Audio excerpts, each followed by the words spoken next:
Slides look decent on this computer. Hi, I'm Nick Dodson.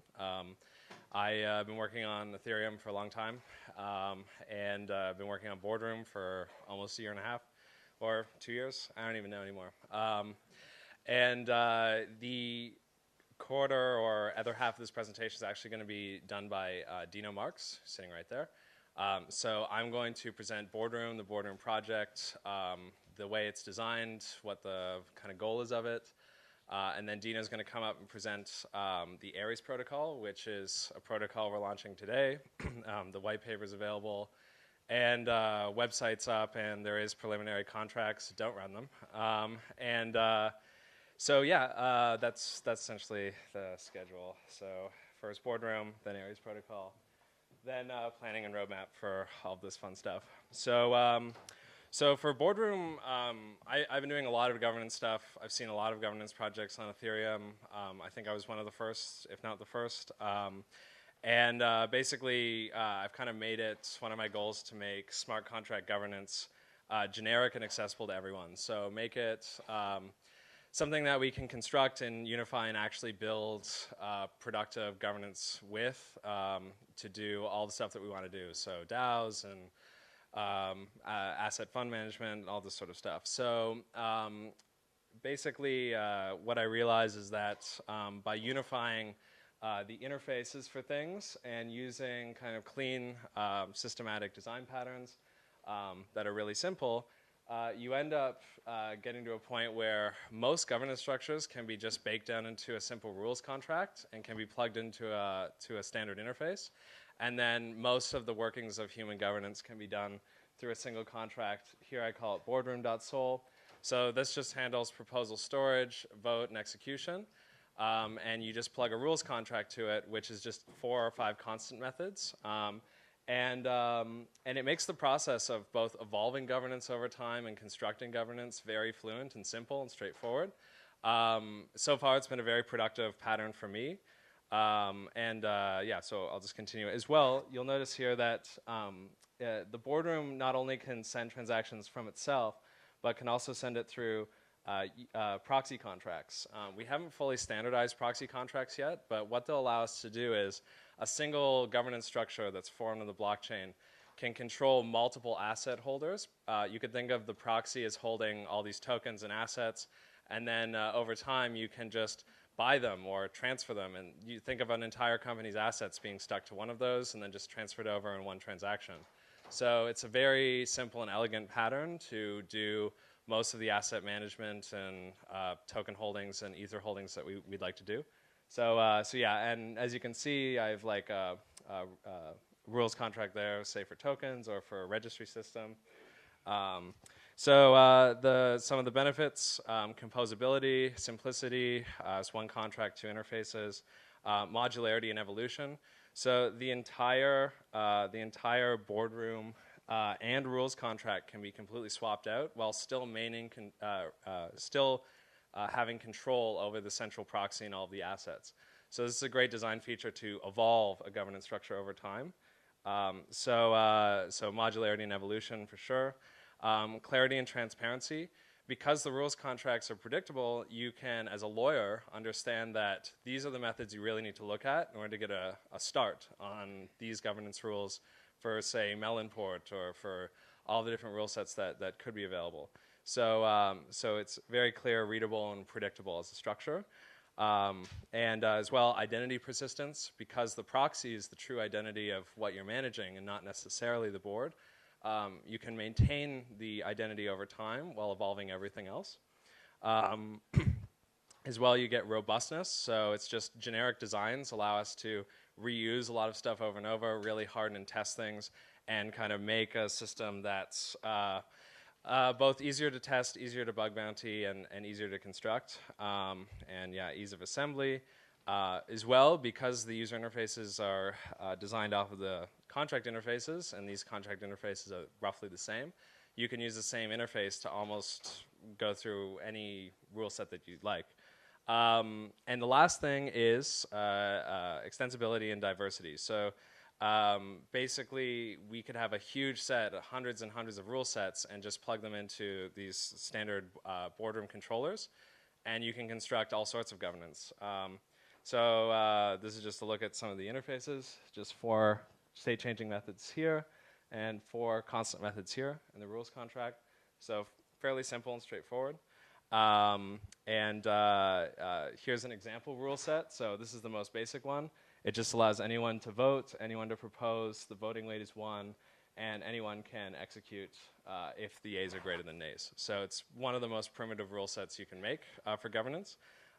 So you can see from this template going forward, constructing governance is fairly menial and simple. And the whole point of this is to make establishing DAOs and governance and complex governance structures so menial and stupid that it's just like it's just a task you can do fairly quickly. Most of the templates are there, and we can set up what we need.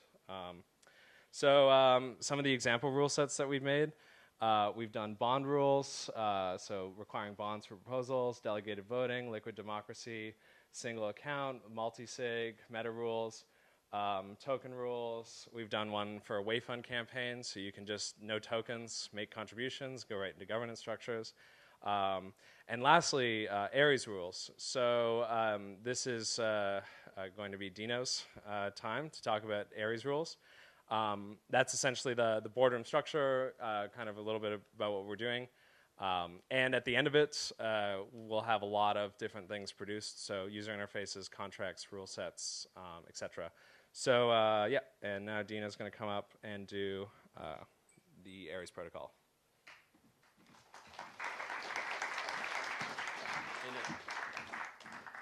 Is there a timer on here?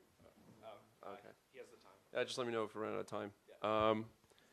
Okay, cool. So the Aries protocol is a smart contract governance tools for decentralized investment funds. And I've sort of been thinking about this for quite a while, actually ever since the DAO 1.0 came out. And a lot of you guys probably know about that. It was autonomous decentralized investment fund that was launched on the Ethereum mainnet last summer. It raised something like $80 million worth of Ether when it launched. And then the price of Ether went up to about 20 bucks. I think at its peak, it had just over $200 million worth of value in it. And right before it was about to get its first legitimate investment proposals, it actually got hacked and it got drained. And of course, we had the big fork, and then Ethereum Classic came about, and all those sorts of fun things. So, you know, prior to it even getting hacked, though, it wasn't, you know, in our mind, it was one of the most interesting, you know, killer apps for smart contracts.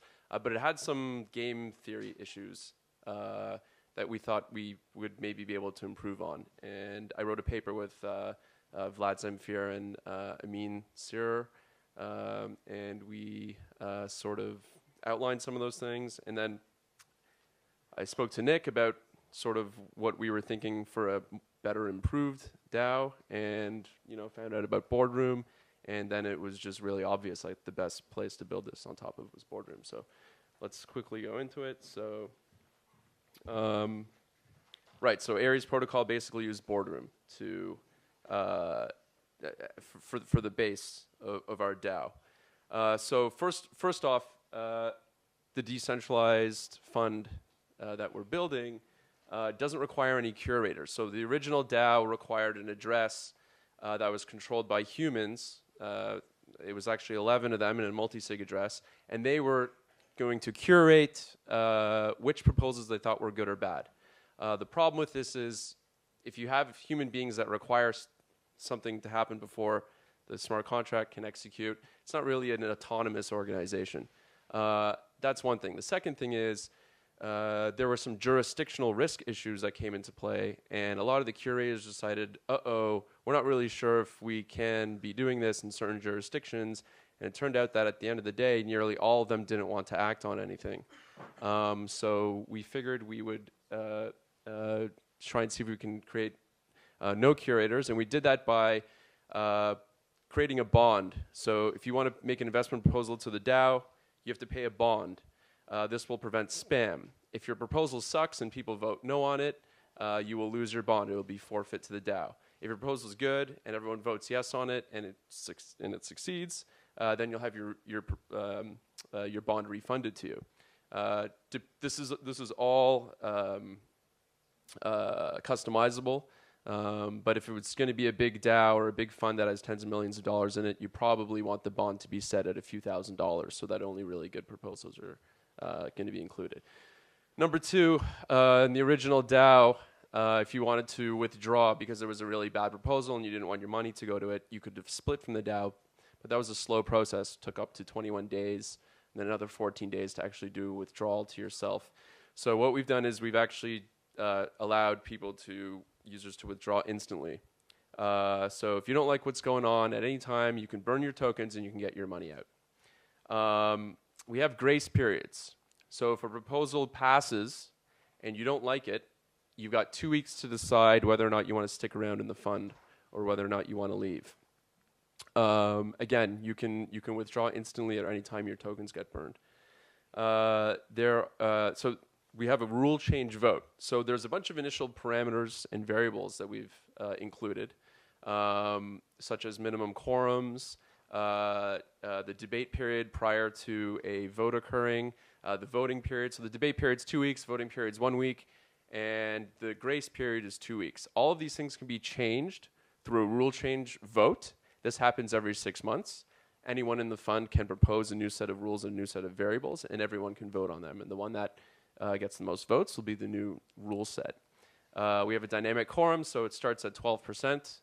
Any vote needs at least 12% yes votes. If the proposal is really big, like say it takes up all of the funds left in all the money left in the fund, that quorum will go higher just to provide some additional safety. So for sending, we have some anti-reentrancy safe sends that can go into a bit of